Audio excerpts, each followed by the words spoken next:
Assalamualaikum warahmatullahi wabarakatuh. Bismillahirrahmanirrahim. Innal hamdalillah nahmaduhu wa nasta'inuhu wa nastaghfiruh wa na'udzu billahi min shururi anfusina wa sayyiati a'malina. Man yahdihillahu fala mudilla lahu wa man yudlil fala hadiya lahu. Wa ashhadu an la ilaha illallah wahdahu la syarika lahu wa ashhadu anna Muhammadan abduhu wa rasuluh. Ya ayyuhalladzina amanu taqullaha haqqa tuqatih wa la tamutunna illa wa antum muslimun.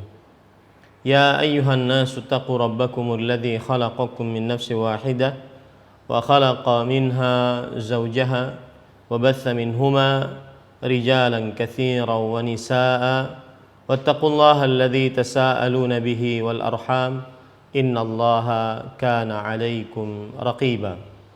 Ya ayyuhalladzina amanu taqullaha wa qulu qawlan sadida yuslih lakum a'malakum wa yaghfir lakum dhunubakum wa man yuti'illaha wa rasulahu faqad faza fawzan 'azima amma ba'd. Fa inna asdaqal hadithi kitabullah wa ahsanul hadi hadi Muhammadin sallallahu alaihi wa ala alihi wasallam wa syarrul umuri muhdatsatuha wa kullu muhdatsatin bid'ah wa kullu bid'atin dhalalah wa kullu dhalalatin finnar. Alhamdulillah, kita bersyukur pada Allah Subhanahu wa taala pada hari ini, hari Rabu pagi menjelang siang 28 Syawal 1442 Hijriah, kita dimudahkan oleh Allah Subhanahu wa taala untuk duduk bersama mengkaji kembali ayat-ayat suci Al-Qur'an dan hadis-hadis Rasul sallallahu alaihi wasallam di dalam program kajian Islam ilmiah bersama Roja TV dan juga Radio Roja.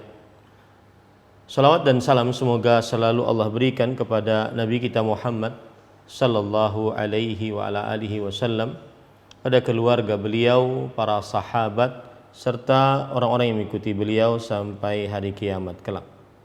Dengan nama-nama Allah yang husna dan sifat-sifat yang ulia, kita berdoa, Allahumma inna nas'aluka ilman nafi'an wa rizqan tayyiban wa amalan mutaqabbala.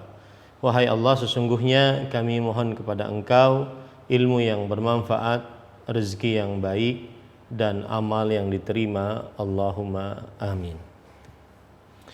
Ahibati hafizakumullah, para pemirsa Roja TV, para pendengar Radio Roja, dan seluruh kaum muslimin dimanapun berada.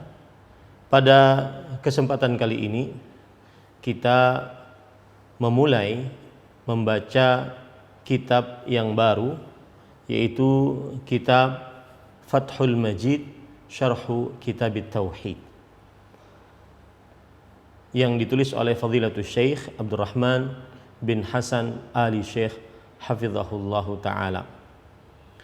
Dan sebelum kita membahas tentang kitab ini, maka penulis dari kitab ini adalah Syekh Abdurrahman bin Hasan bin Muhammad bin Abdul Wahhab.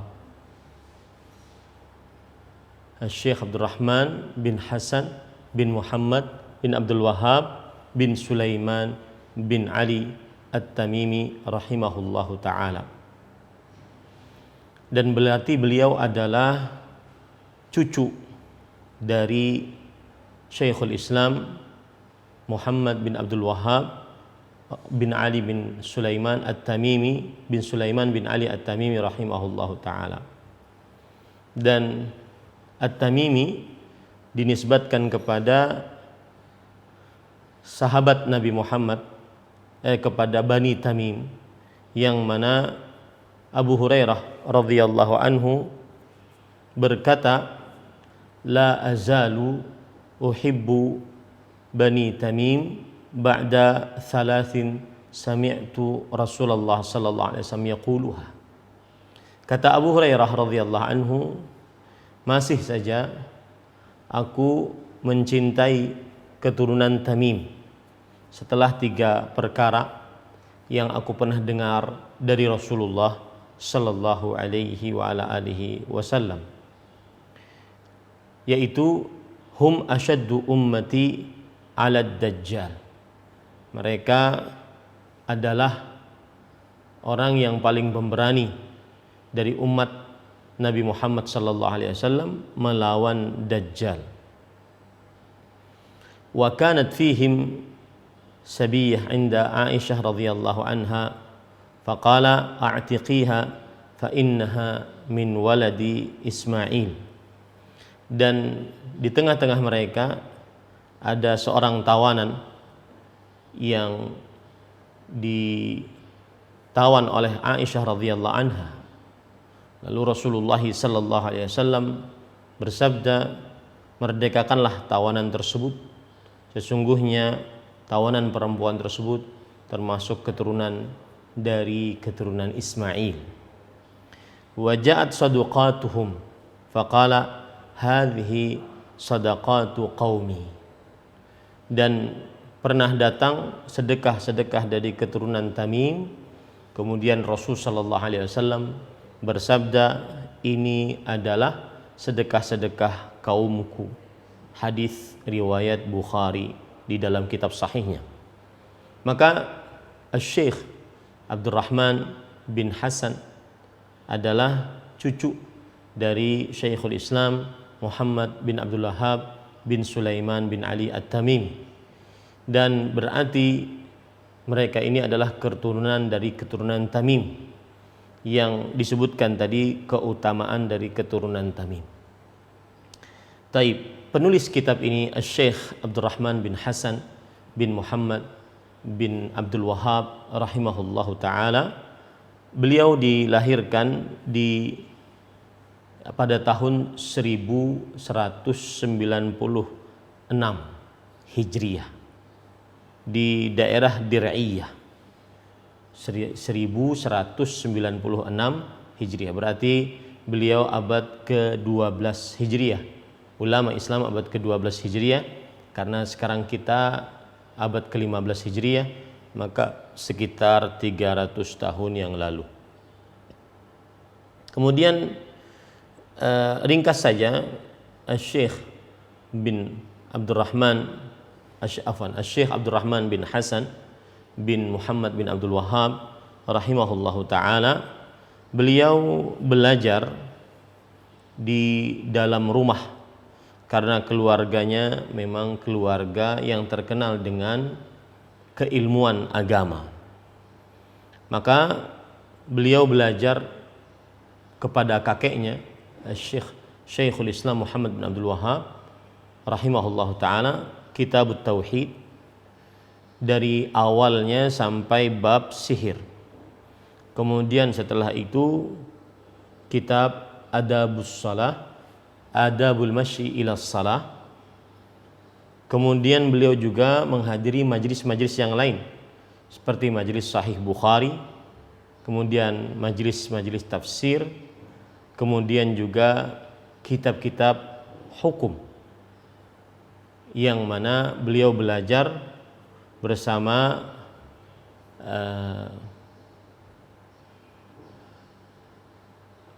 syekh beliau yang bernama Abdullah bin Muhammad bin Abdul Wahhab. Dan ini adalah paman dari paman beliau. Kemudian Syekh Muhammad bin Abdurrahman bin Hasan juga belajar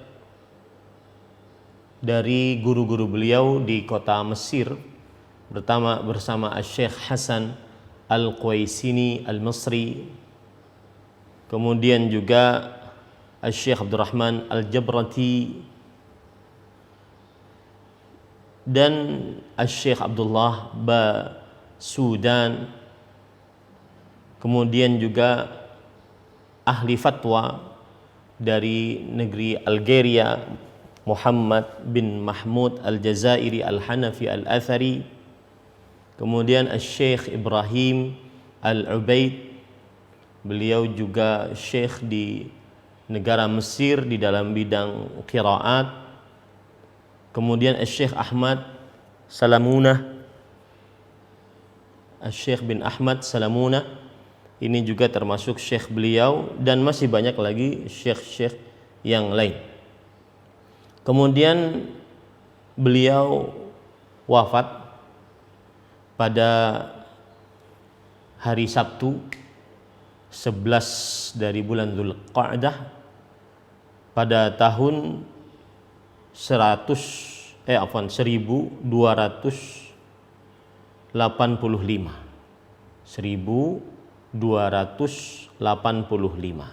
dari hijrahnya Nabi Muhammad sallallahu alaihi wasallam.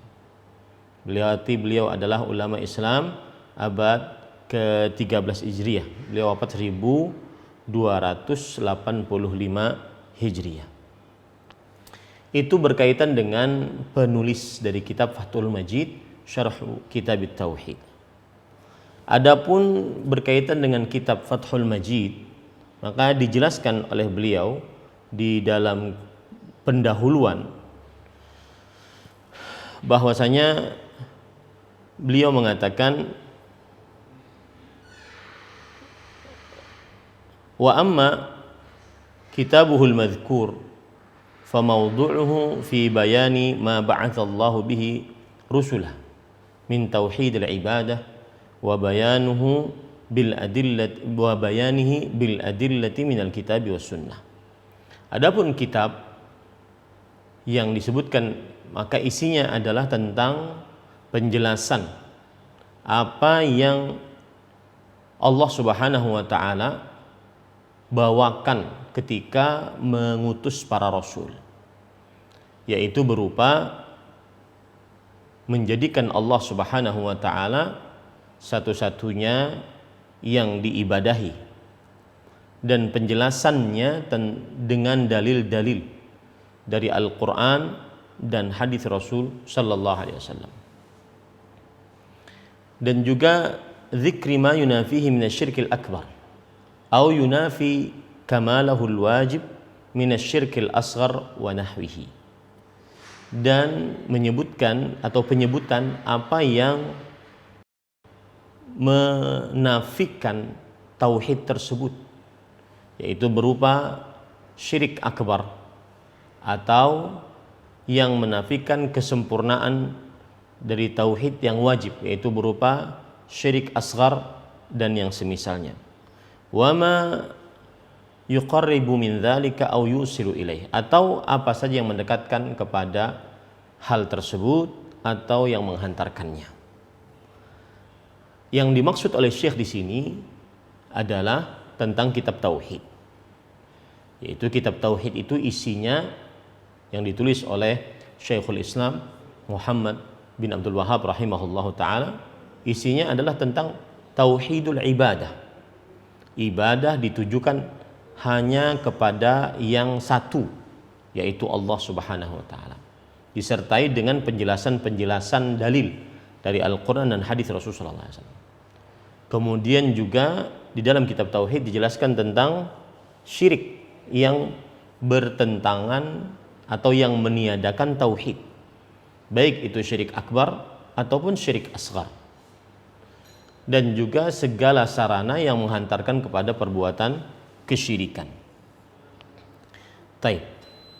Kemudian ahibati hafizakumullah taala, lalu Syekh Abdurrahman bin Hasan, penulis kitab Fathul Majid, Syarh Kitab Tauhid, di dalam muqaddimahnya mengatakan, wa qad tasadda li syarhihi hafidul musannif wa huwa Syekh Sulaiman bin Abdullah rahimahullahu taala, fawada'a alaihi syarhan ajada fihi wa afad wa abraza fihi minal bayani ma yajibu an yutlaba minhu wa yurad, wa sammahu Taisir al-Ajizil Hamid fi syarh kitab tauhid. Dan kitab tauhid yang ditulis oleh Syekhul Islam Muhammad bin Abdul Wahhab sudah disyarah oleh cucu beliau, yaitu yang bernama Syekh Sulaiman bin Abdullah bin Muhammad bin Abdul Wahhab. Maka syarahnya ini sangat banyak faedahnya dan syarahnya ini sangat baik. Kemudian juga syarahnya ini menjadi rujukan dan wajib untuk diteliti ketika seseorang ingin mempelajari kitab tauhid. Kemudian Syekh Abdurrahman bin Hasan, penulis kitab Fathul Majid Syarh Kitab Tauhid ini yang akan kita pelajari, mengatakan lagi di dalam muqaddimahnya, wa haitsu atlaqa Syekhul Islam fal muradu bihi Abul Abbas Ahmad ibni Abdul Halim ibni Abdussalam ibni Taimiyah. Adapun apabila di dalam kitab Taisir Al-Ajizil Hamid yang tadi ditulis oleh Syekh Sulaiman bin Abdul Wahhab bin Abdullah bin Muhammad bin Abdul Wahhab, jika disebutkan di dalam kitab tersebut Syekhul Islam, maka yang dimaksud Syekhul Islam adalah Ahmad bin Abdul Halim bin Abdussalam bin Taimiyah, atau yang dikenal dengan Syekhul Islam Ibnu Taimiyah. Kalau seandainya disebutkan di dalam kitab Taisir Azizil Hamid kata Syekhul Islam, maka yang dimaksud adalah Ibnu Taimiyah rahimahullahu taala. Wal hafidh fal muradu bihi Ahmad bin Hajar Al-Asqalani rahimahullah. Adapun kalau di dalam kitab Taisir Al-Ajizil Hamid disebutkan kata al-hafidh, maka yang dimaksud adalah al-imam al-hafidh Ahmad bin Hajar Al-Asqalani rahimahullah ta'ala, Ibnu Hajar Al-Asqalani rahimahullah ta'ala. Jadi kalau seandainya di dalam kitab Taisir Al-Ajizil Hamid disebutkan kata al-hafidh, maka yang dimaksud adalah Al-Hafidh Ibnu Hajar Al-Asqalani rahimahullah ta'ala yang mensyarah kitab Sahih Bukhari dalam kitab Fathul Bari Syarhu Sahih Bukhari.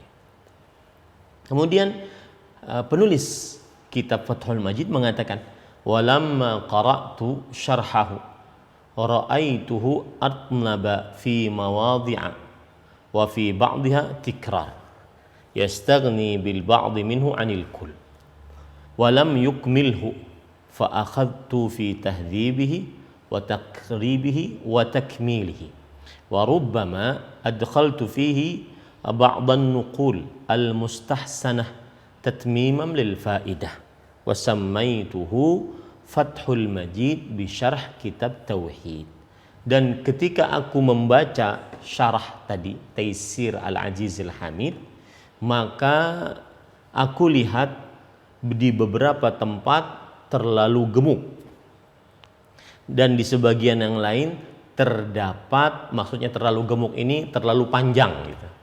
Di sebagian yang lain terdapat pengulangan-pengulangan yang padahal dicukupkan dengan yang sudah ada daripada pengulangan. Kemudian juga penulis kitab Taisir Al-Ajizil Hamid Syekh Sulaiman bin Abdullah bin Muhammad bin Abdul Wahhab, beliau tidak menyempurnakan syarahnya. Maka aku pun, kata penulis Fathul Majid yang kitabnya kita baca ini, aku pun memulai menertibkannya, menyempurnakannya, dan terkadang aku masukkan ke dalamnya beberapa nukilan-nukilan yang baik sebagai penyempurna dari faidah. Kemudian aku namai kitabnya Fathul Majid bi Syarhi Kitabit Tauhid. Nah, itu cerita dari kitab ini, Fathul Majid Syarah Kitab Tauhid. Jadi ceritanya kalau boleh saya ceritakan, ada kitab namanya Kitab Tauhid alladzi huwa haqqullahi 'alal 'abid. Kitab Tauhid yang merupakan hak Allah atas hamba-hambanya. Kitab ini ditulis oleh Syekhul Islam Muhammad bin Abdul Wahhab bin Sulaiman bin Ali At-Tamimi. Taib. Satu. Kemudian kitab ini disyarah oleh seorang syekh yang bernama Syekh Sulaiman bin Abdullah bin Muhammad bin Abdul Wahhab, yang berarti dia adalah cucu dari penulis kitab Tauhid. Disyarah dengan nama syarahnya Taisir Al-Ajizil Hamid. Tetapi pensyarah tidak menyempurnakan syarahnya, tidak sampai habis. Ya. Kemudian syarahnya terlalu panjang. Ada yang beberapa kali diulang-ulang. Datanglah Syekh Abdurrahman bin Hasan. Kemudian beliau tertibkan, beliau rapikan, beliau hilangkan yang ulang-ulang, kemudian beliau masukkan yang penting-penting sebagai penambah kesempurnaan. Dan kitab ini dinamakan Fathul Majid bi Syarhi Kitabit Tauhid. Begitu ceritanya dari kitab ini. Kemudian penulis mengatakan, wa as'alullaha an yanfa'a bihi kullu talibin lil ilmi wa mustafid wa an yaj'alahu khalisan liwajhil karim wa musilan man sa'a fihi ila jannatin na'im wala haula wala quwata illa billahil aliyil azim. Kemudian beliau berdoa agar kitab ini bermanfaat untuk setiap penuntut ilmu dan juga yang mengambil faedah darinya, dan semoga kitab ini adalah ikhlas hanya mencari wajah Allah yang mulia, dan semoga kitab ini menyampaikan kepada surga yang penuh dengan kenikmatan, tidak ada daya dan kekuatan kecuali dengan Allah yang maha tinggi dan maha agung. Nah, inilah muqaddimah dari kitab Fathul Majid bi Syarhi Kitabit Tauhid. Jadi sekali lagi penulisnya siapa? Asy-Syaikh Abdurrahman bin Hasan bin Muhammad bin Abdul Wahhab bin Sulaiman bin Ali At-Tamimi. Nama kitabnya apa? Fathul Majid bi Syarhi Kitab Tauhid. Taib. Kemudian penulis mengatakan, Bismillahirrahmanirrahim.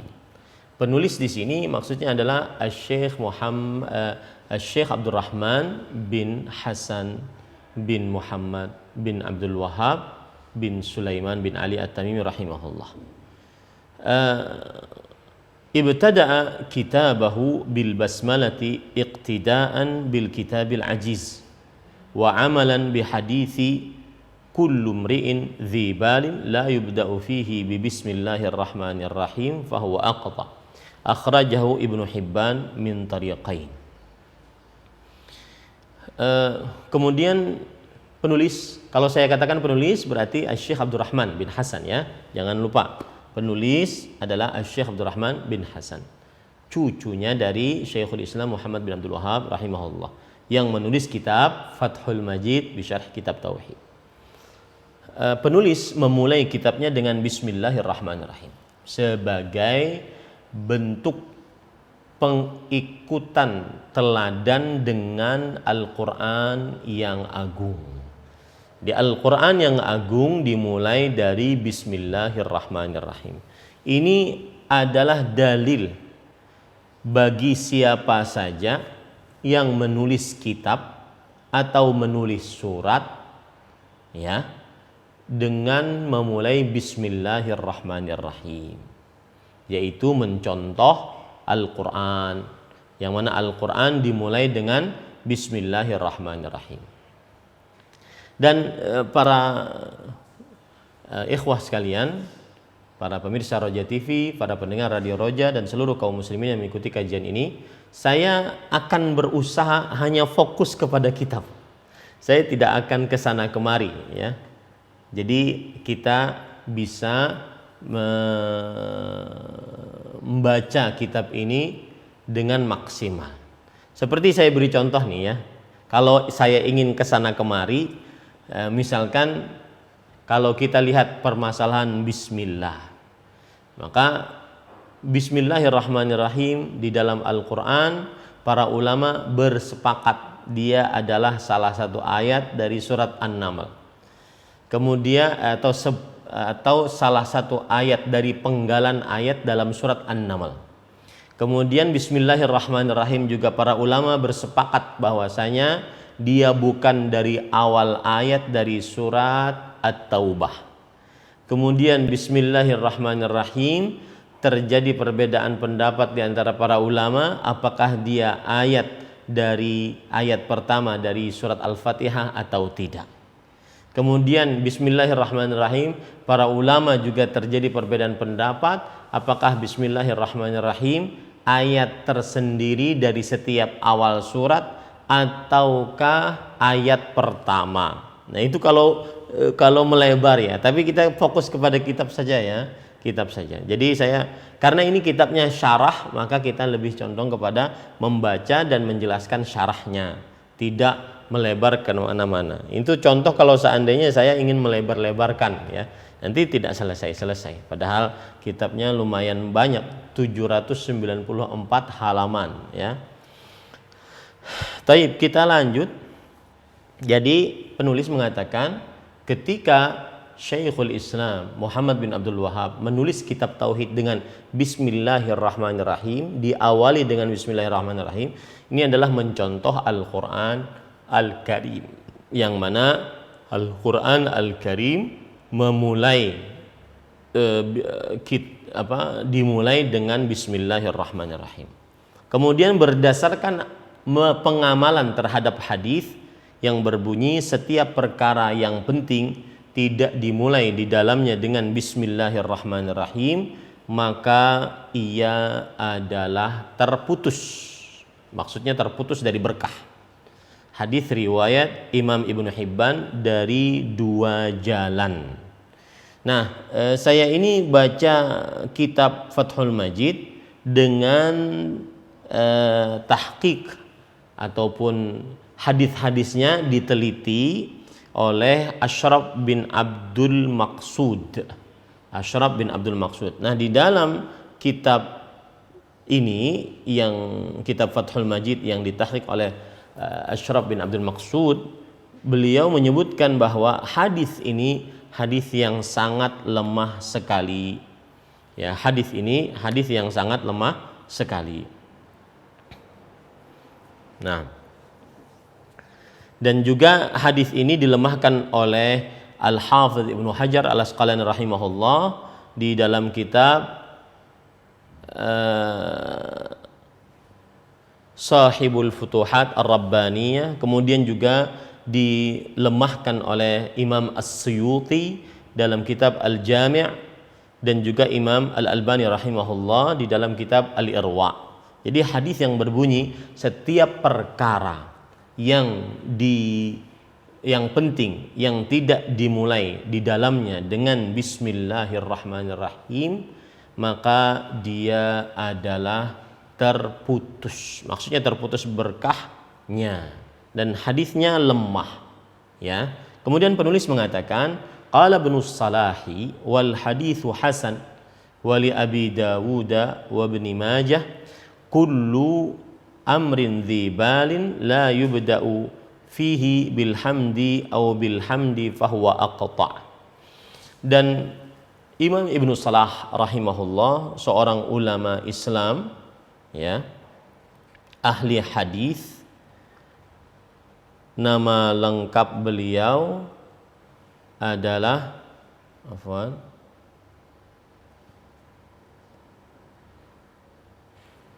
Imam Ibnu Salah, nama lengkap beliau adalah Utsman bin Abdurrahman bin Utsman bin Musa Al-Kurdi ya, dan kunyahnya Abu Umar, dan wafat pada tahun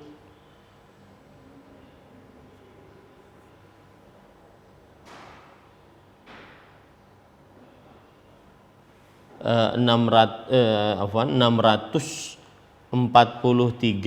Hijriyah. Berarti beliau adalah ulama Islam abad ke-7 Hijriyah dan beliau ahli hadis. Beliau berkata hadis hasan Yang tadi dikatakan hadis hasan, tetapi pendapat yang lebih kuat wallahu alam dia adalah hadis yang lemah. Dan riwayat Imam Abu Daud, Imam Ibnu Majah dengan lafal yang lain yang berbunyi begini, setiap perkara yang penting tidak dimulai di dalamnya dengan alhamdulillahi rabbil alamin, maka dia terputus. Nah, ini hadisnya hasan. Ini hadisnya juga oleh pentahqiq Ashraf bin Abdul Maqsud adalah juga lemah, ya, karena dia adalah mursal. Tetapi Imam Ibnu Salah, Imam An-Nawawi, Imam Al-Hafidh Al-Iraqi mengatakan bahwasanya hadisnya hasan. Adapun Al-Hafidh Ibnu Hajar Al-Asqalani mengatakan hadisnya fi isnadihi maqal, di dalam sanadnya terdapat pembicaraan tentang sahih atau tidaknya. Dan hadis ini dilemahkan oleh ulama hadis abad ini, Imam Al-Albani rahimahullah taala dalam kitabnya Irwaul Ghalil. Jadi yang jelas hadis yang berbunyi kullu amrin dzibarin la yubda'u fihi bi bismillah fahuwa aqta, itu lemah sekali. Sedangkan kullu amrin dzibalin la yubda'u fihi bilhamdillah fahuwa aqta, ini juga lemah, tetapi ada ulama yang menghasankannya. Setiap perkara yang penting yang tidak dimulai dengan bismillahirrahmanirrahim ini adalah lemah sekali. Kemudian ada hadis setiap perkara yang dimulai yang penting yang tidak dimulai dengan alhamdulillahirabbil alamin, maka ini juga lemah menurut sebagian ulama hadis. Dan ada yang menghasankannya seperti Imam An-Nawawi, Imam Al-Iraqi dan yang lainnya. Kemudian wali Ahmad kullu amrin dzibalin la yuftatahu bi dzikrillah fahuwa abtar au aqta. Dan riwayat Imam Ahmad, setiap perkara yang penting yang tidak dimulai dengan zikir kepada Allah, maka dia adalah terputus atau tertinggal. Kemudian disebutkan juga oleh penulis Walid Daruqutni an Abi Hurairah radhiyallahu anhu marfu'an kullu amrin dzibarin la yubda'u fihi bi dzikrillah fahuwa aqta. Dan riwayat dari Imam Ad-Daruqutni dalam kitabnya Sunan dari Abu Hurairah radhiyallahu anhu secara marfu', artinya sampai keangkat kepada Rasulullah SAW dengan lafal setiap perkara yang penting yang tidak dimulai di dalamnya dengan zikir kepada Allah, maka dia adalah terputus. Ini juga hadis lemah, ya, ini juga hadis lemah. Dan Ad-Daruqutni ketika meriwayatkan ini, beliau menyebutkan bahwasanya hadisnya ini mursal, artinya terputus, hanya sampai kepada seorang tabi'i. Taib. Para ikhwah yang dirahmati oleh Allah Subhanahu wa taala, yang jelas itu penjelasan kenapa penulis memulai kitabnya dengan bismillahirrahmanirrahim. Nah, kemudian penulis mengatakan wal musannifu qad iqtasara fi ba'dhi nusakhihi 'ala al-basmalah li'annaha min ablagha al-thana wa dzikri lil haditsil mutaqaddim. Dan Syekhul Islam Muhammad bin Abdul Wahhab mencukupkan di beberapa transkrip dari kitab tauhid dengan hanya menyebut bismillahirrahmanirrahim tanpa ada yang lain. Bismillahirrahmanirrahim, tanpa ada salawat, tanpa ada alhamdulillah. Penjelasannya adalah karena ini termasuk dari pemujian terhadap Allah yang paling agung. Jadi mencukupkan bismillahirrahmanirrahim tanpa alhamdulillah, tanpa wassalatu wassalamu ala rasulillah, karena dengan bismillah ini sudah mencakup alhamdulillah dan bismillah berdasarkan hadis-hadis yang sudah disebutkan tadi. Kemudian wa kana an-nabiy sallallahu alaihi wasallam yaqtasiru fi 'alaiha fi murasalatihi. Dan adalah Rasulullah sallallahu alaihi wasallam. Beliau membatasi dengan bismillahirrahmanirrahim saja saat menulis surat-surat kepada para pembesar. Jadi tanpa menyebutkan alhamdulillah, kemudian assalatu wassalamu ala Rasulillah. Nah, ini yang menjadi sandaran bagi Syekhul Islam Muhammad bin Abdul Wahhab rahimahullah. Beliau cuma menulis bismillahirrahmanirrahim tanpa ada alhamdulillah, tanpa ada salawat kepada Nabi Muhammad SAW. Kenapa? Karena mencontoh surat yang ditulis oleh Rasulullah SAW kepada para pembesar. Kama fi kitabihi li Hiraql azimir Rum wa waqa'a li nuskhatun bi khattihi rahimahullah bada'a fiha bismillah wathana wa thanna bil hamdi was salati ala nabi sallallahu alaihi wasallam wa ala alihi wa sahbihi.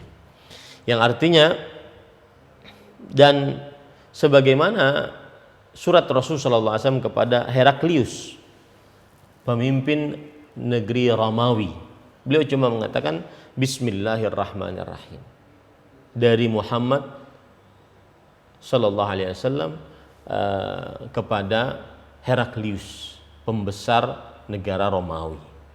Nah, ini menunjukkan bahwasanya Syekh Muhammad bin Abdul Wahhab rahimahullah ta'ala mencukupkan dengan bismillahirrahmanirrahim sebagai awalannya, tidak ada alhamdulillah, tidak ada salatu wassalamu Rasulullah, karena mencontoh surat Rasulullah SAW kepada para kepada para pembesar-pembesar dari negara lain.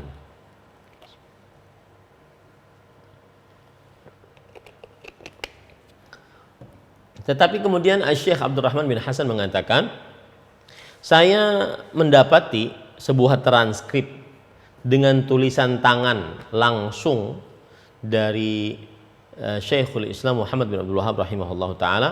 Beliau memulai dengan bismillahirrahmanirrahim, lalu kedua dengan alhamdulillahirabbil alamin, lalu ketiga dengan assalatu wassalamu ala Rasulillah. Jadi ada dua transkrip gitu ya, ada dua manuskrip mungkin yang lebih tepatnya. Ya, ada dua manuskrip maksud saya. Ada tulisan yang hanya bismillahirrahmanirrahim saja, ada yang bismillah, alhamdulillah, wassalatu wassalamu ala Rasulillah. Taib. Kemudian beliau mengatakan, wa ala hadza falibtida'u bil basmalati haqiqiyyun wa bil hamdalati nisbiyyun idhafiyyun ay bin nisbati ila ma ba'dal hamdi yakunu mabdu'an bihi. Oleh sebab itulah apabila kita melihat dimulai dengan bismillahirrahmanirrahim, ini adalah memang asal kitab, hakikat kitab seperti itu. Kemudian adapun dimulai dengan alhamdulillahirabbil alamin, maka ini adalah nisbi, artinya relatif, ya, digandengkan, yaitu digandengkan dengan apa yang sesudah alhamdulillahirabbil alamin sebagai awalan darinya. Jadi yang jelas asal kitab tauhid itu ada yang pakai bismillahirrahmanirrahim saja lalu langsung kitab tauhidnya, ada yang pakai bismillahirrahmanirrahim kemudian alhamdulillahirabbil alamin, kemudian wassalatu wassalamu ala Rasulillah. Seperti itu ya. Kemudian tadi sebelum kita masuk lagi, saya ingin mengulang lagi bahwa yang sudah kita baca tadi, yaitu kenapa penulis memulai kitab tauhidnya dengan ucapan bismillahirrahmanirrahim, karena mengikuti apa yang ada dalam Al-Quran, karena mencontoh Rasulullah SAW di dalam surat-surat beliau. Kemudian kita sudah pelajari tadi, adapun hadis-hadis yang disebutkan tentang setiap perkara penting yang tidak dimulai dengan bismillahirrahmanirrahim, maka dia adalah terputus, maka ini hadisnya sangat lemah. Adapun hadis yang berbunyi setiap perkara penting yang tidak dimulai dengan alhamdulillahirabbil alamin, ini lemah, tetapi ada yang menghasankannya. Kemudian ada riwayat yang ketiga, setiap perkara yang penting yang tidak dimulai dengan menyebut nama Allah, maka ini adalah terputus, ini juga lemah, ya, ini juga lemah. Taib. Sudah itu, sekarang kita masuk kepada permasalahan lanjutannya. Beliau sekarang ingin menjelaskan kepada kita bismillahirrahmanirrahim. Wal ba'u fi bismillah muta'alliqatun bimahdhufin. wa ikhtara katsirun minal mutaakhirin qawnuhu fi'lan khassan mutaakhiran. Ba pada kata bismillahirrahmanirrahim. Ingat, sekarang kita baru membicarakan bismillahirrahmanirrahim. Maka saya berharap harus sabar, ya, harus sabar. Para ikhwan yang dirahmati oleh Allah Subhanahu wa taala,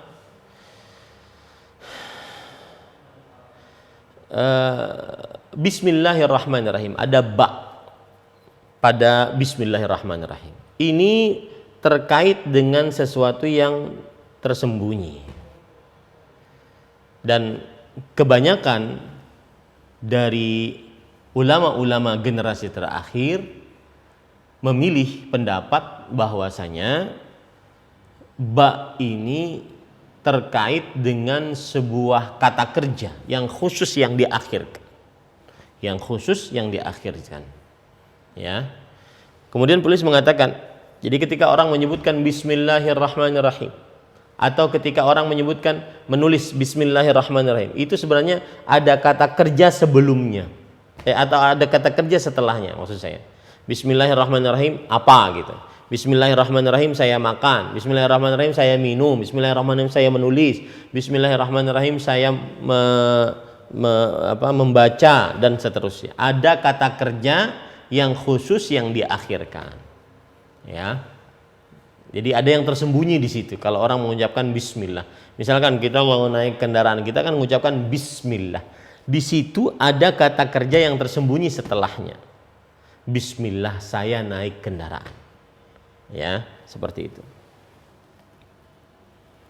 Kemudian penulis mengatakan amma qaunuhu fi'lan fali anna al-asla fil 'amali al-af'al.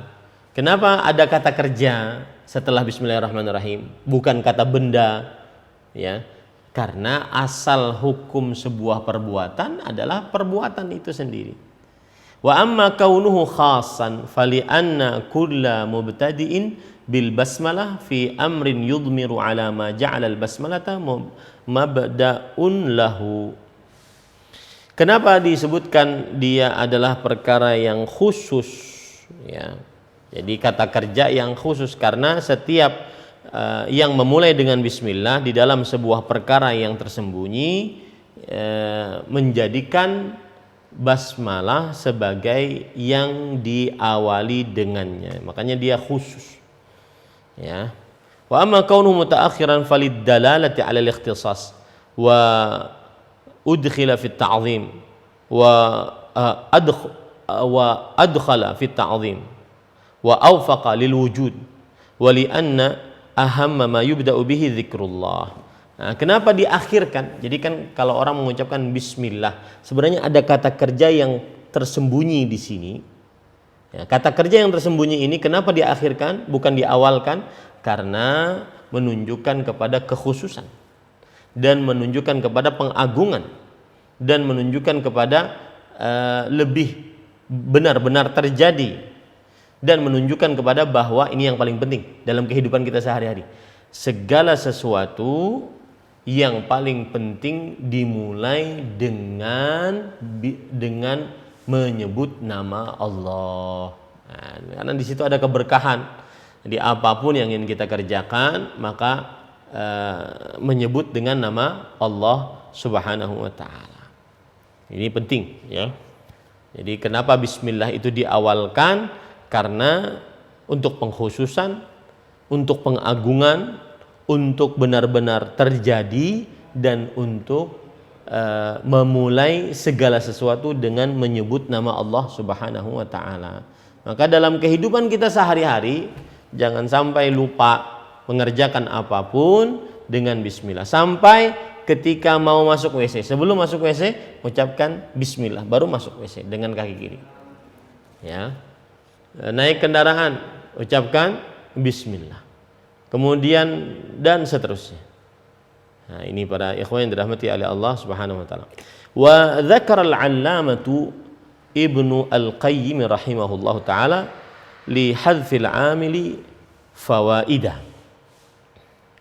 Al-Imam Al-Allamah Ibnu Al-Qayyim, ulama Islam abad ke-8 Hijriah, beliau menyebutkan kenapa setelah Bismillahirrahmanirrahim tidak disebutkan fiilnya secara jelas, tetapi tersembunyi. Ya, Bismillah, ada fiil setelahnya, ada kata kerja setelahnya. Kenapa disebutkan secara tersembunyi? Apa faedahnya? Ada beberapa faedah. Minha annahu mautinun la yanbaghi an yataqaddama fihi ghaira an yataqaddama fihi ghairu dzikrillah ta'ala. Di antara faedahnya adalah dia sebuah keadaan yang tidak pantas didahulukan di dalamnya selain zikir Allah Subhanahu wa taala. Jadi kenapa kita memulai segala sesuatu dengan bismillah? Karena yang paling pantas untuk dimulai segala sesuatu adalah dengan zikir kepada Allah Subhanahu wa taala. Ini wa minha anna al-fi'la idza hudhifa sahha al-ibtida'u bil basmalati fi kulli 'amal wa qaul wa harakah fa kana al-hadfu 'am intaha mulakhasan. Dan di antara faedahnya adalah apabila kata kerjanya itu disembunyikan, maka akan benar memulai segala ucapan, perbuatan, pergerakan dengan bismillah.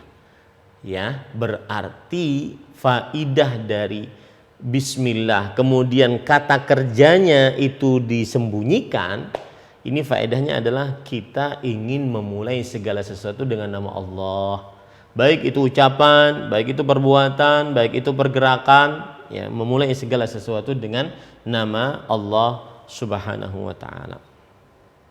Nah, bismillah. Kemudian taib, itu tadi Bismillahirrahmanirrahim, berarti bismillah sebenarnya setelah bismillah itu ada kata kerja yang tersembunyi. Seperti saya mau minum, bismillah sebelum minum, lalu saya minum. Minumnya dengan tangan kanan ya. Nah, berarti di situ ada kata kerja yang tersembunyi, bismillah saya minum. Kenapa didahulukan bismillahnya dan disembunyikan saya minumnya? Karena untuk memulai segala sesuatu dengan nama Allah. Ya, untuk minta tolong kepada Allah, untuk mengagungkan nama Allah, untuk mengkhususkan nama Allah Subhanahu wa ta'ala. Itu maksudnya dari penjelasan yang begitu panjang tadi. Kemudian setelah itu waba bismillahirrahmanirrahim lil musahabah wa qil isti'anah fa yakunu taqdir bismillahi u'allif hala kauni musta'inan bi dzikrihi mutabarrikan bihi. Nah, ini penting nih. Dan ba pada kata bismillah, kan bismillah itu ba di situ, bismillah. Itu fungsinya adalah untuk pertemanan. Dan juga ada yang mengatakan untuk minta tolong. Ba pada huruf bismillah. Maka akhirnya ucapannya seperti ini. Dengan nama Allah aku menulis kitab. Saat aku menulis itu aku minta tolong kepada Allah dengan menyebut namanya. Minta berkah dengan menyebut namanya. Nah, ini faidah dan penjelasan yang menarik saat seseorang mengucap bismillah untuk memulai sesuatu. Ya, untuk memulai sesuatu, yaitu bismillah saya sedang minum, untuk minta dalam keadaan minta tolong kepada Allah dengan menyebut namanya. Nah, seperti itu. Sebelum makan bismillah, artinya saya makan dalam keadaan saya minta pertolongan kepada Allah dengan menyebut namanya, meminta berkah kepada Allah dengan menyebut namanya saat makan. Maka akhirnya makannya ditolong, makannya berkah, naik kendaraannya ditolong, naiknya berkah, dan seterusnya. Ini penting sekali pemahaman ini. Jadi ketika seseorang mengucapkan bismillah, ada yang mengatakan itu tujuannya adalah untuk minta tolong dalam apa yang sedang dikerjakan. Minta tolongnya kepada siapa? Kepada Allah. Ya, ini penting sekali. Makanya jangan dilupakan mengerjakan pekerjaan yang bermanfaat dengan membaca bismillah.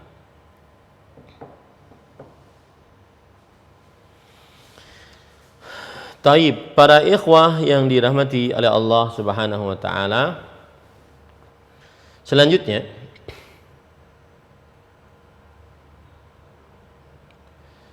penulis kemudian mengatakan, wa amma dhuhuruhu fi iqra bismi rabbik wa fi bismillahi majreha fali annal maqam yaqtadhi dzalika kama la yakhfa. Nah, kalau kita katakan tadi kan bismillah dulu baru pekerjaannya, ya kan? Bismillah baru makan, bismillah baru minum, bismillah baru naik kendaraan, bismillah baru masuk rumah, bismillah baru masuk masjid, bismillah baru masuk WC, bismillah baru berwudu, ya. Pekerjaannya di akhir, bismillahnya dulu di awal. Nah, sedangkan di dalam surat Al-Alaq kata kerjanya dulu di awal. Iqra bismi rabbikal ladzi khalaq. Nah, ini masalah ini. Kemudian surat Hud ayat 41, bismillahi majreha. Ya. Ini bismillahnya di awal, tetapi disebutkan kata kerjanya bukan, atau ismil fi'ilnya. Ya. Kata dari kata kerja.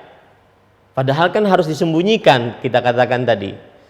Nah, kenapa ini? Fali annal maqama yaqtadhi dzalika kama la yakhfa. Karena keadaan mengkonsekuensikan akan hal itu sebagaimana yang tidak tersembunyi bagi kita semua. Artinya memang keadaannya mewajibkan kata kerjanya dulu atau kata kerjanya disebutkan, ya seperti itu ya. Jadi asal hukumnya bismillah terlebih dahulu dari sebuah pekerjaannya, dan asal hukumnya setelah bismillah kata kerjanya disembunyikan. Tapi ada di dalam Al-Quran kata kerjanya didahulukan baru menyebutkan dengan nama Allah. Seperti Iqra, bacalah dengan nama Tuhanmu. Bacanya dulu didahulukan, baru nama Tuhanmu. Maka kata penulis di annal maqam yaqtadi dzalik. Karena keadaan yang mengkonsekuensikan akan hal itu. Ya. Begitu juga bismillahi majreha. Semestinya setelah bismillah tidak disebutkan kata kerjanya untuk mengkhususkan, untuk menguatkan.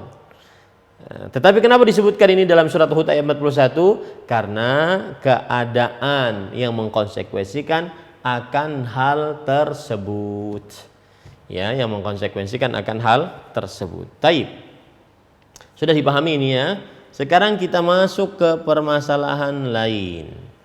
Penulis mengatakan walismu mushtaqqun minas sumu wa huwa al-'ulu wa qila minal wasm wa huwa al-'alamah li'anna kullama summiya faqad nuwiha bismihi wa wusim. Dan kata bismillah ini masih membicarakan bismillah ya, makanya saya katakan ya, terutama bagi kaum muslimin yang mungkin sangat pemula di dalam belajar kitab tauhid harus bersabar ya, harus benar-benar sabar karena penulis akan sangat detail, bahkan huruf per huruf, kata per kata beliau bahas ya. Taib, walismu mushtaqqun mina al-sumu, dan isim, kata isim diambil dari kata sumu. Sumu itu artinya tinggi. Isim itu tinggi. Ada lagi yang mengatakan isim diambil dari kata-kata wasm yang artinya tanda. Tanda. Karena segala sesuatu yang dinamai berarti dia sudah diberikan tanda dengan nama tersebut. Nah, ini baru kita membicarakan bismillah ya. Saya tadi padahal sudah tekad untuk selesai tentang bismillahirrahmanirrahim. Tapi ternyata baru kita membicarakan bismi Allahnya belum. Tetapi waktu sudah habis, mungkin kita kembalikan acara kepada pembawa acara. Mudah-mudahan insyaallah taala pekan depan kita lanjut dengan membicarakan Allah. Apa arti kata Allah, diambil dari apa kata Allah ya. Maka mudah-mudahan bisa kita lanjutkan. Wallahu alam wa sallallahu nabiyana Muhammad walhamdulillahi rabbil alamin. Naam, silahkan. Nah, silahkan. Ustaz. Barakallahu fikum wa jazakallahu khairan. Terima kasih atas bimbingan dan pelajaran yang bermanfaat yang telah disampaikan. Semoga yang singkat ini dapat menambahkan ilmu kita. Allah berikan taufik untuk kita bisa mengamalkannya dan memahaminya. Selanjutnya kami berikan kesempatan bagi Anda berhati roja yang ingin memperdalam materi seputar pembahasan yang telah disampaikan Ustaz. Silahkan kami tunggu di layanan telepon 0218236543 atau melalui pesan singkat di 0819896543 dengan menyebutkan nama dan dari mana Anda berasal. Untuk telepon yang pertama silakan. Halo. Halo, Assalamualaikum. Waalaikumsalam warahmatullahi wabarakatuh. Halo, Assalamualaikum. Silakan dengan Ibu Firliana di mana? Di Jawa Timur. Silakan pertanyaannya. Ini Ustaz, mengajarkan surat hadis itu harus baca surat-surat dia sendirian.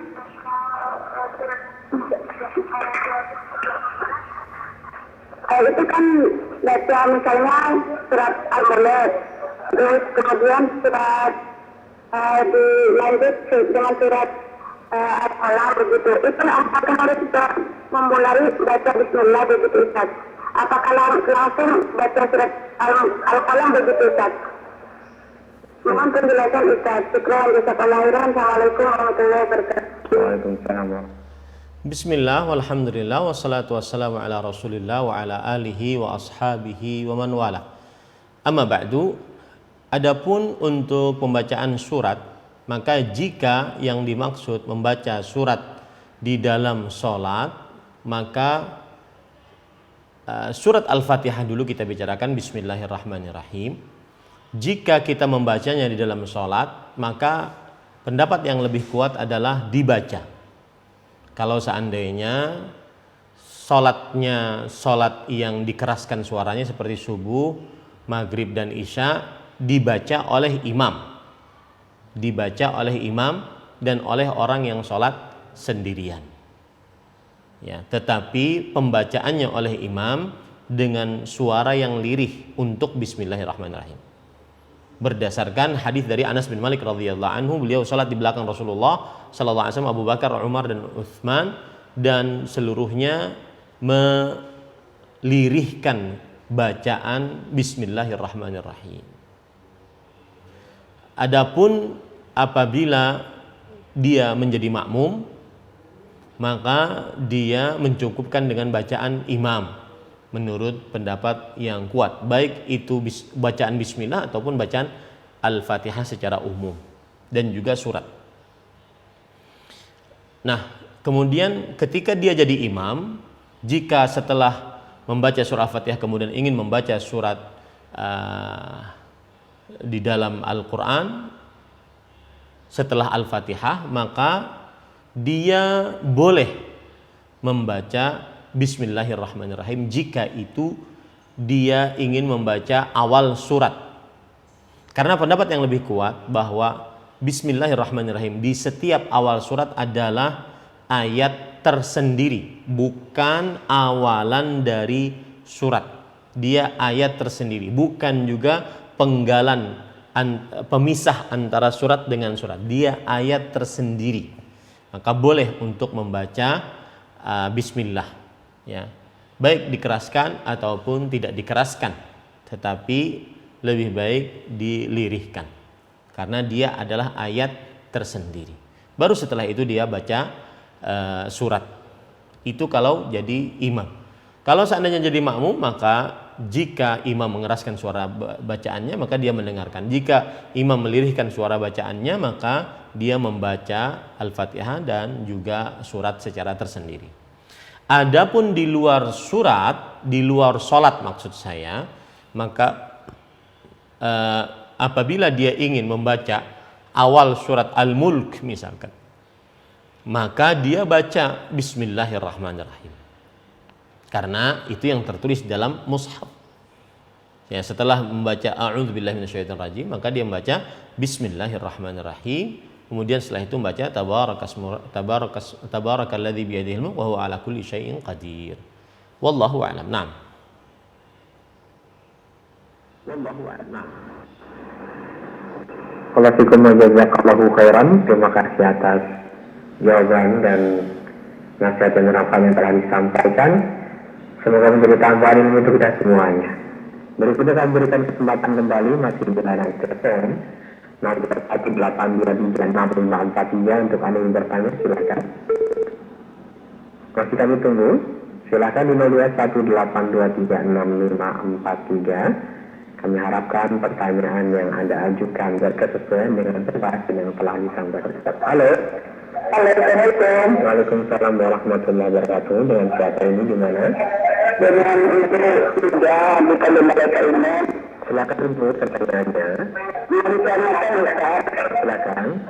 Ini mengenai bayar fidyah. Ya.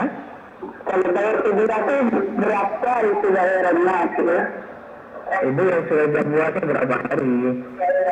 Dalam juga Ustaz. Harus jelas Ibu berapa hari yang ditinggalkan puasanya. Biasanya ditegak dari saya umur 15 tahun, saya sudah itu kan mulai haid kan. Nah, jadi sampai sekarang ada dibayar. Tapi tidak pernah gitu. Saya kira aja 40 tahun lah. Kira-kira bayarannya berapa tuh Ustaz? Baik Ibu. Cukup Ibu ya. Ya? Cukup Ibu, silakan ditutup teleponnya dulu. Nah, ya. Jadi? Silakan ditutup Ibu, nanti ditunggu. Ya. Makasih Ustaz. Ya. Mohon Waalaikumsalam. Mohon maaf Ustaz, pertanyaan jauh menyimpang dari pembahasan kita. Kalau Ustaz ingin memberikan jawaban, silakan. mohon diulangi pertanyaannya karena suaranya pecah-pecah. Ulangi pertanyaannya. Ibu tadi bertanya tentang bagaimana cara membayar fidyah Ustaz. Bismillah, walhamdulillah, wassalatu wassalamu ala rasulillah wa ala alihi wa sahbihi wa man wala. Amma ba'du, adapun bagi seorang muslim yang baligh, berakal, kemudian dia tidak mampu untuk berpuasa karena sakit, dan sakitnya itu kronis, menahun, sulit diharapkan kesembuhannya, atau karena lemah yang berkepanjangan, tidak sanggup untuk berpuasa, maka boleh untuk tidak berpuasa dan dia berarti membayar fidyah dan tidak mengqadha. Adapun cara membayar fidyahnya adalah dia memiliki dua cara. Cara yang pertama, memberikan kepada fakir miskin. Setiap fakir miskin satu kali makan kenyang, satu kali makan siap saji kenyang, atau sepiring makan siap saji kenyang. Kemudian yang kedua adalah dia memberikan 1,5 kilogram bahan makanan pokok kepada seorang miskin pada setiap hari yang dia tidak berpuasa. Tetapi ingat, ini sekali lagi fidyah bagi yang sakit atau lemah. Sakitnya kronis, menahun, dan sulit diharapkan kesembuhannya, atau sangat lemah sehingga setiap tahunnya, setiap harinya dia tidak sanggup untuk berpuasa. Adapun yang meninggalkan puasa dari mulai dahulu karena malas, karena ogah-ogahan dan meremehkan, maka pendapat yang lebih kuat, dia wajib bertobat kepada Allah Subhanahu wa taala dan tidak ada kewajiban mengqadha atau membayar fidyah atas puasanya. Tetapi dia wajib bertobat dengan sebenar-benar tobat. Wallahu a'lam. Nah, bagi siapa yang kaum muslimin yang dalam keadaan tidak berpuasa karena sakit dan lemah tadi, yang mewajibkan dia bayar fidyah, kemudian dia lupa hitungannya, karena mungkin sudah lama, maka dia harus mengingat-ingat kembali Harus dia hitung-hitung kembali sesuai dengan kemampuannya. Kemudian dia bayar fidyah. Wallahu a'lam. Naam.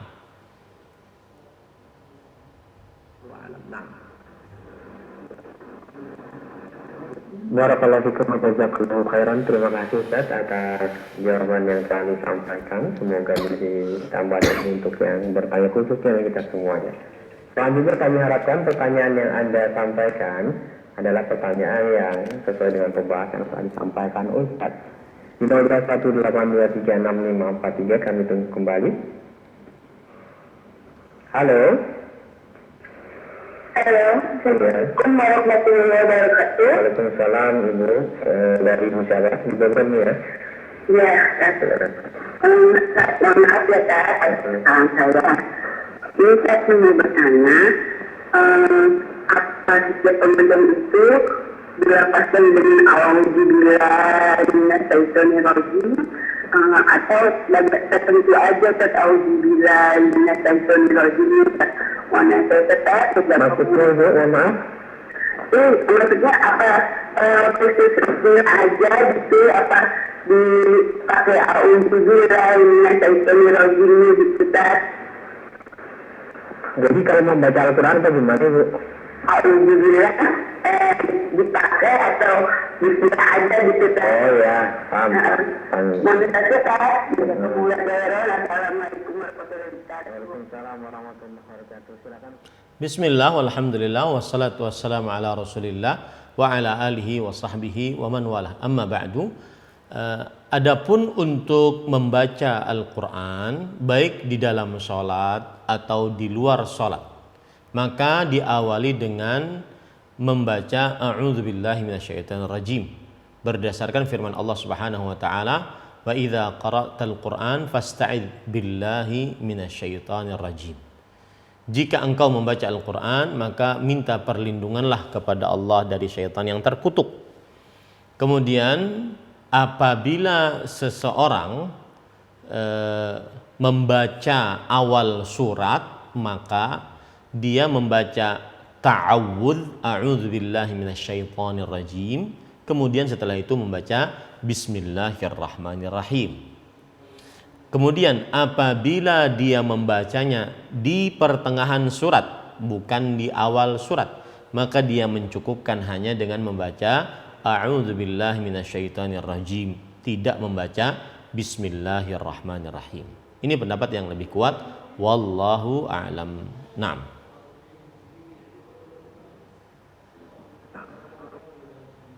Baik Ustaz, barakallahu fikum, terima kasih atas nasihat dan jawabannya. Selanjutnya kami akan bacakan dari pesan singkat dari hamba Allah di Jakarta. Ustaz, anak-anak muda sekarang ini dalam mengikuti pengajian pada daerah memilih-milih tema-tema dalam kajian yang relevan dalam kehidupan mereka, seperti dalam masalah memilih jodoh, percintaan, atau masalah dalam hati. Kalau berkaitan dengan masalah dan sebagainya, sangat tidak berminat atau kurang sekali. Nah, bagaimana kita seharusnya mencari ilmu yang benar untuk beragama ini? Silakan. Bismillah, walhamdulillah, wassalatu wassalamu ala rasulillah wa ala alihi wa sahbihi wa man wala. Amma ba'du. Adapun tentang menimba ilmu agama, maka di sini di zaman sekarang dan juga zaman-zaman yang telah lalu dan yang akan datang harus dibedakan antara penuntut ilmu agama yang memang ingin mempelajari ilmu agama secara khusus dengan penuntut ilmu agama yang dia mempelajari agama sesuai dengan kepentingan dan keperluan dalam kehidupannya. Kalau yang dimaksud dengan penuntut ilmu agama secara khusus, maka merekalah orang-orang yang diharapkan belajar ilmu agamanya dengan sistematis, yaitu mempelajari ilmu-ilmu dasar Islam, sehingga kelak mereka menjadi penuntut ilmu agama dan diharapkan untuk menjadi pengajar ilmu agama, minimal mengajari keluarga-keluarganya. Kalau seandainya dia tidak atau belum ditakdirkan untuk mempunyai majelis ilmu. Dan orang-orang yang seperti ini diharapkan dia konsisten menuntut ilmu agamanya dengan metodologi atau cara yang benar. Saya beri contoh, misalkan ini kita membicarakan penuntut ilmu agama yang memang dia khusus menimba ilmu agama untuk menjadi dasar di dalam kehidupan beragamanya, dan juga diharapkan dia bisa mengajar orang-orang sekitarnya, minimal anak istrinya. Ya.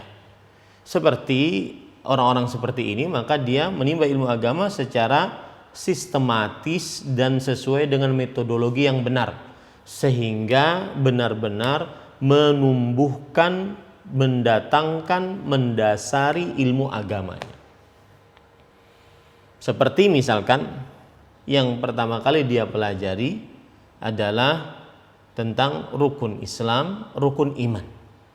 Dia pelajari dari dasar rukun Islam, rukun iman beserta dalil-dalilnya.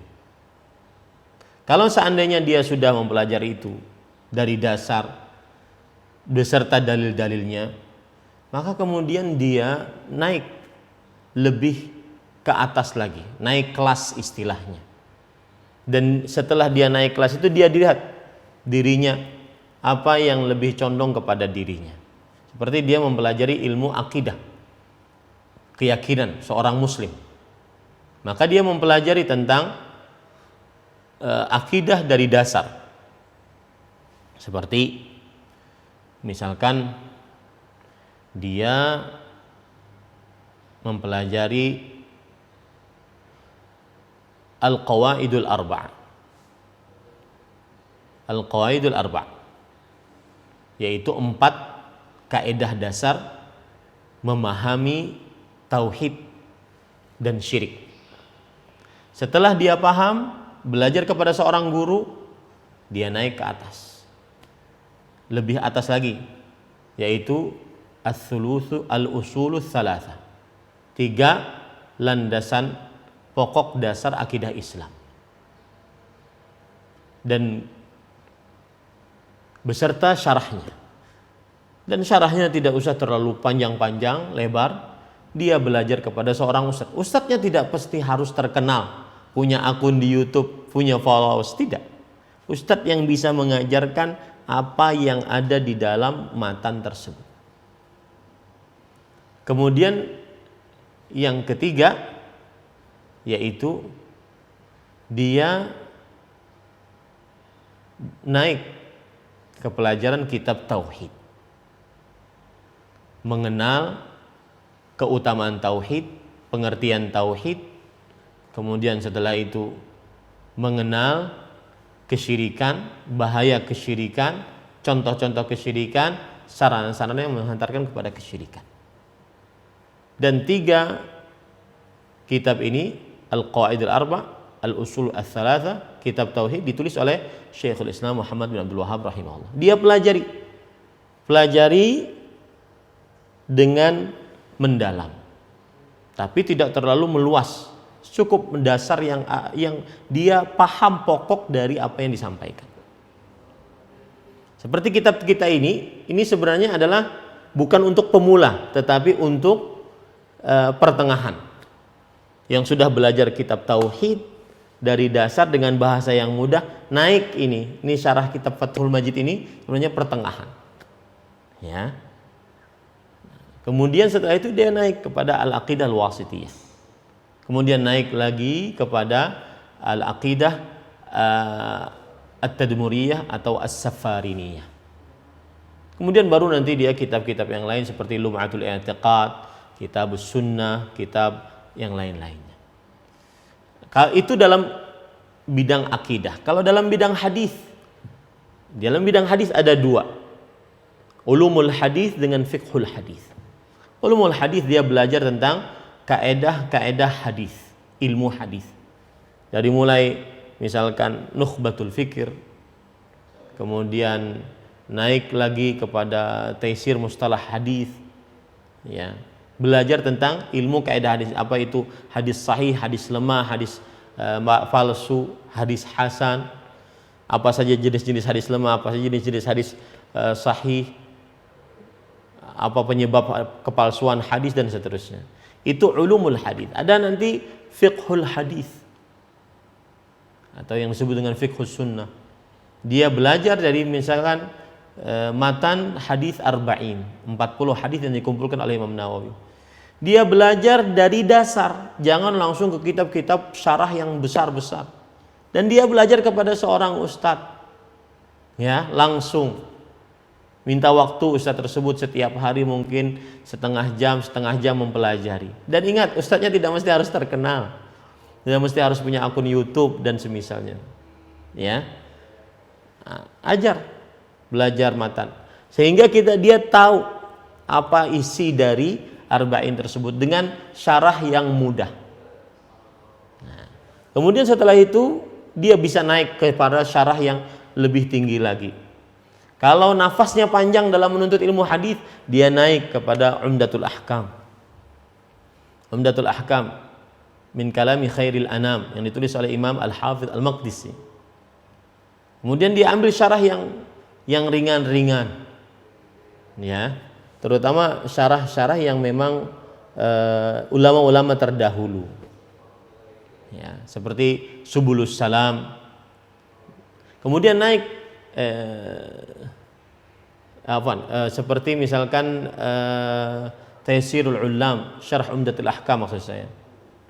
Nah, kemudian dia naik lagi, kalau nafasnya panjang dalam ilmu hadis, maka dia naik ke kitab Bulughul Maram, yang ditulis Bulughul Maram min Adillatil Ahkam, ditulis oleh Hafidz Ibnu Hajar. Kemudian dia baca syarahnya, macam-macam syarahnya. Ada yang syarah ulama kontemporer sekarang, ada yang terdahulu seperti Subulus Salam yang saya katakan tadi. Itu dalam ilmu hadis. Nah, dalam ilmu tafsir juga begitu, ada dua, ada tafsirnya langsung, ada ilmu tafsirnya, ya, muqaddimah ilmu tafsir. Kemudian ilmu tafsirnya dia baca mungkin tafsir yang ringan dahulu bagi pemula seperti Taysir Karimur Rahman fi Tafsir Kalamil Mannan, atau tafsir Jalalain boleh juga, ya, tidak mengapa. Nanti ustadznya menjelaskan bahwa ini ada beberapa penyimpangan. Kemudian naik nanti ke tafsir Ibnu Katsir, naik nanti tafsir Ibnu Jarir At-Tabari, Al-Qurtubi dan seterusnya. Nah, ini semua bagi penuntut ilmu yang memang dia mengkhususkan dirinya dalam menuntut ilmu untuk mengajar minimal keluarganya. Adapun penuntut-penuntut ilmu di zaman sekarang, ya, seperti yang disebutkan dalam pertanyaan tadi, ya, yang hanya concern dengan kajian-kajian tematik, kajian-kajiannya pun juga yang sesuai dengan keinginan mereka, bagaimana ingin dapat jodoh yang baik, kajian tentang pranikah, kajian tentang pernikahan, kajian tentang rumah tangga, tidak ada keraguan di dalamnya, itu baik. Akan tetapi saya nasihatkan jangan lupa itu kajian tematik, bukan ilmu yang mendasar. Jika ingin ilmu yang mendasar, maka berpindahlah ke genre penuntut ilmu yang pertama tadi, ya, genre penuntut ilmu yang pertama tadi. Dan itu memang perlu kesabaran, seperti kita ngaji kitab tauhid ini perlu kesabaran, ya, tetapi akan mengeluarkan para penuntut-penuntut ilmu yang kelak bisa mengajarkan umat. Minimal saya katakan keluarganya tadi. Makanya saya nasihatkan kepada kaum muslimin, ya, bukan karena sayanya, ini kan kajian pertama dan kajian kitab Fathul Majid. Kajian pertama kali, maksudnya pertemuan pertama, bukan pertama kali ya, pertemuan pertama. Maka siapkan catatan, siapkan setiap Rabu pagi jam 8 waktu Indonesia Barat insya Allah, ya, meskipun mungkin nanti pihak Roja TV, Radio Roja membuat iklan seperti kalau di televisi lainnya itu membuat iklan untuk ini pelajaran yang baru begitu. Ini pelajaran yang baru sehingga kaum muslimin tahu bahwa ini ini kajian baru sehingga bisa mengambil manfaatnya dengan lebih maksimal lagi. Ya, nah itu cara-cara. Jadi saya katakan untuk genre penuntut ilmu yang kedua yang tadi sukanya tematik pun yang berkaitan dengan hal-hal yang sangat erat dengan pranikah, pernikahan, perjodohan yang digandrungi oleh sebagian kaum muslimin, terutama yang muda-muda, maka saya nasihatkan itu bisa dilakukan, tetapi yang lebih utama Anda berpindah kepada penuntut ilmu yang memang kelompok pertama tadi. Nuntut ilmu dari ilmu yang mendasar agar bisa menjadi penuntut ilmu, mempunyai ilmu yang mendasar dan bisa mengajarkan kepada minimal keluarga anak istri. Wallahu a'lam. Nah. Wallahu a'lam.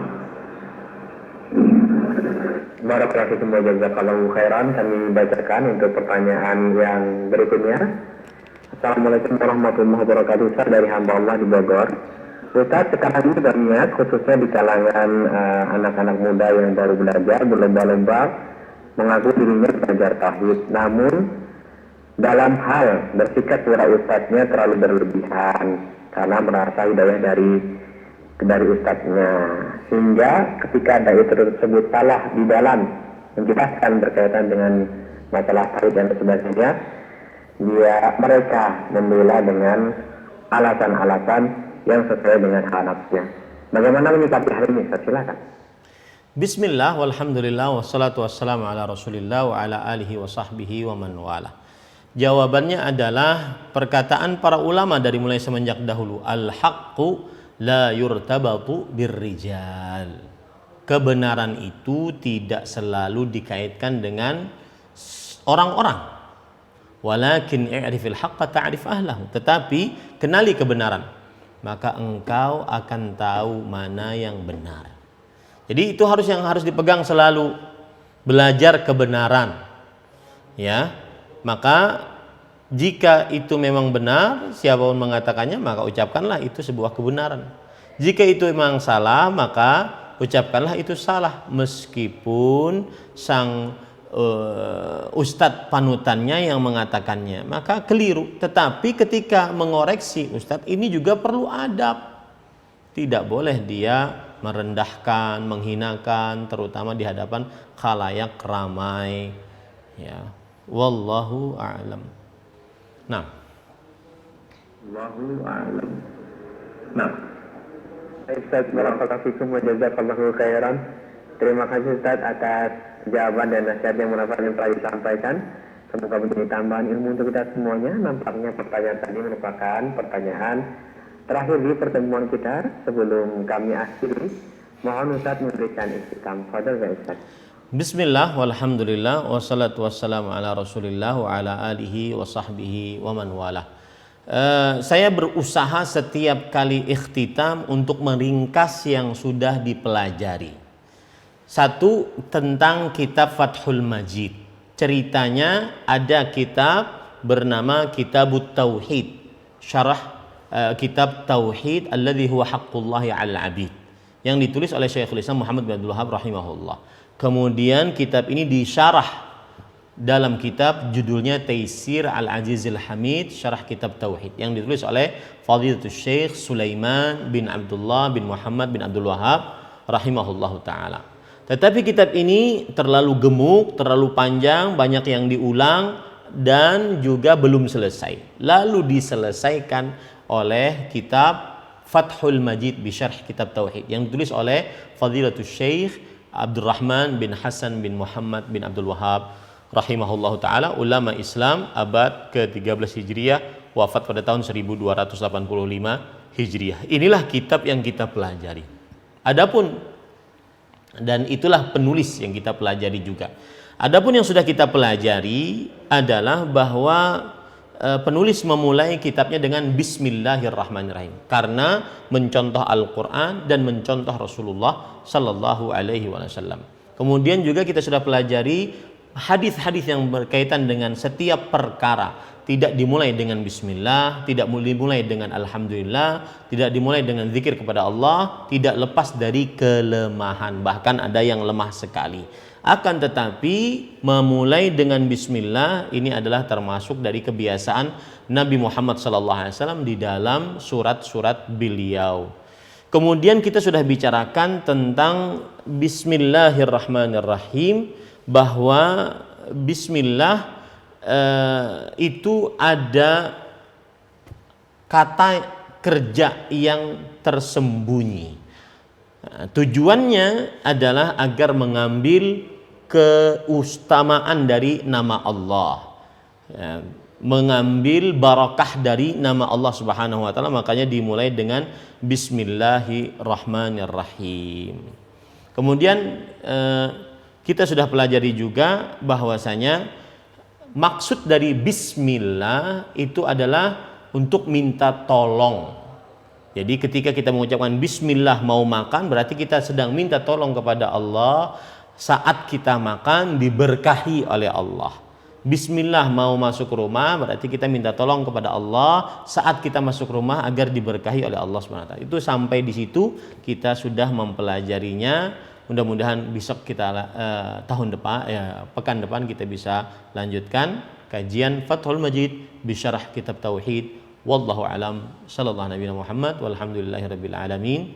Wassalamualaikum warahmatullahi wabarakatuh.